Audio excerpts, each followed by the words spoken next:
Bonjour à tous et re-bienvenue sur ma chaîne. Je vous retrouve aujourd'hui pour une autre série de 15 vidéos. Donc j'étais censée commencer à vous mettre les vidéos hier et puis je suis tombée malade. Et aujourd'hui je vous mets la première vidéo de cette série de 15 vidéos qui est dédiée à la productivité, à l'organisation pour travailler mieux, être plus efficace, etc., etc. Donc on va aborder tout un tas de sujets qui tournent autour de cette thématique. J'espère que vous aimerez. N'hésitez pas à me dire si il y a des choses sur le thème de la productivité qui vous touchent un peu plus et dont vous aimeriez que je parle dans cette vidéo, dans ces vidéos. Dans la vidéo d'aujourd'hui, je vais parler d'un thème qui me touche beaucoup, c'est travailler à la maison. Donc il ne faut pas seulement être freelance ou entrepreneur pour travailler à la maison.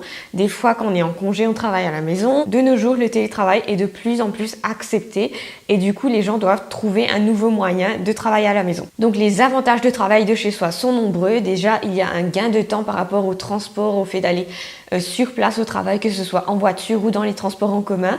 Ensuite, on a plus de façons d'accommoder son temps, c'est-à-dire on peut travailler quand on veut, selon les horaires qu'on veut, à condition qu'on ait bien conclu ça avec notre employeur. Il y a aussi la facilité de se faire à manger à la maison et ça c'est non négligeable.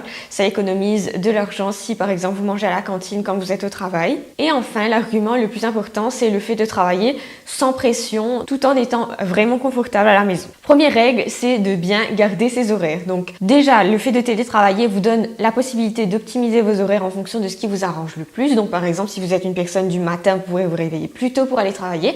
Et à l'inverse, si vous êtes une personne du soir, vous pourrez travailler un peu plus tard sans que cela vous contraigne. Donc ça, c'est très pratique, mais quoi que vous fassiez, n'oubliez pas de garder vos horaires, c'est-à-dire ne décidez pas un jour de faire la grasse mat et puis le lendemain vous allez vous dire je suis coupable, j'ai fait la grasse mat la veille donc je dois maintenant cravacher jusqu'à minuit. Deuxième règle pour travailler à la maison, c'est ne restez pas en pyjama. Je pense que cette règle est plutôt évidente, mais c'est très tentant de travailler en pyjama ou du moins ce qui ressemble à une tenue de pyjama de maison. C'est vrai qu'on a la possibilité via le télétravail de rester à la maison, de ne pas devoir s'habiller et mettre des talons, etc. pour aller travailler. N'empêche que c'est quand même bien important de bien s'habiller. Donc habillez-vous non pas comme si vous alliez au travail, mais de manière confortable, comme si vous aviez une petite course à aller faire en ville. Enfin, vous voyez le type de tenue un peu décontractée que vous mettez dans la vie de tous les jours, plutôt que de rester en pyjama qui va forcer votre cerveau à penser que vous êtes en mode grosse flemmarde dans la maison. Troisième règle, c'est connaissez vos priorités. Donc quand on reste à la maison, on est très tenté de penser que voilà, j'aurai plus de temps pour mes tâches ménagères, pour m'occuper des gamins, etc., pour faire des petits trucs que j'ai pas le temps de faire quand je suis au travail.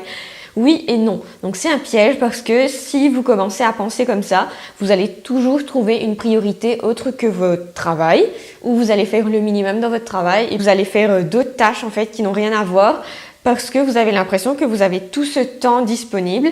En fait, si vous voulez être efficace, il ne faut pas mettre comme priorité les tâches à la maison ou les corvées ménagères ou les enfants, mais plutôt mettre en priorité votre travail personnel, votre travail pour votre employeur ou pour vous, ou si vous êtes freelance. Quatrième règle, c'est contrôler vos distractions. Donc c'est très tentant, comme je vous ai dit précédemment, d'avoir envie d'aller sur Facebook, d'avoir envie de voir votre Instagram 15 fois par jour et je comprends, c'est une tentation pour moi aussi. Il y a une règle que j'applique et que je trouve qui fonctionne très bien, c'est de se fixer un certain nombre de fois. On accepte d'aller consulter son Facebook. Donc personnellement, je pense qu'au-delà de 3 fois, c'est déjà vraiment trop. Si vous êtes en train de travailler, ça sert à rien d'aller consulter votre Facebook ou quoi. Vraiment, fixez-vous un nombre de fois. Comme ça, vous êtes réglo avec vous-même et vous n'êtes pas trop tenté parce que vous savez que vous y avez droit, mais dans une limite de temps. Cinquième règle, ça concerne l'isolement. Non seulement quand on travaille à la maison, donc on voit pas grand monde à part les gens de sa famille, mais Dieu sait que ce ne sont pas les gens à qui on se confie tout le temps, justement. C'est un peu compliqué parce que je sais qu'il y a des gens qui ne peuvent pas travailler à la maison pour ça parce qu'ils ont l'impression de perdre tout un aspect de leur vie sociale qu'ils n'auront jamais à la maison. Sortez au moins une fois par jour, en fait, même si c'est pour aller faire les courses, marcher un petit peu, vous dégourdir les jambes. Je pense que c'est très important. Il y a un effet très néfaste à rester enfermé toute la journée. N'hésitez pas à intégrer des activités en dehors de vos heures de travail, par exemple un cours de sport. Peu importe, maintenant que vous avez ce temps pour vous, vous pouvez vous passionner pour d'autres choses qui vous feront rencontrer des gens. Donc, cette règle de sortir une fois par jour, c'est très important. Sixième règle, c'est profiter vraiment des avantages de travailler de la maison. Donc, pourquoi profiter des avantages? Parce qu'il y a quand même beaucoup d'avantages et ce qui serait dommage, c'est de travailler un peu comme tout le monde. Profitez parce que on a été formé toute notre vie à apprendre à se réveiller pour aller au travail à 8h et finir la journée à 16, 17h, 18h, enfin comme vous voulez. Et notre cerveau n'a plus jamais appris à optimiser notre temps de travail, c'est-à-dire si on était quelqu'un plutôt du soir ou du matin, on n'a jamais pu adapter notre emploi du temps à nos horaires optimaux. Là, vous avez vraiment une chance d'adapter votre vie autour de ça.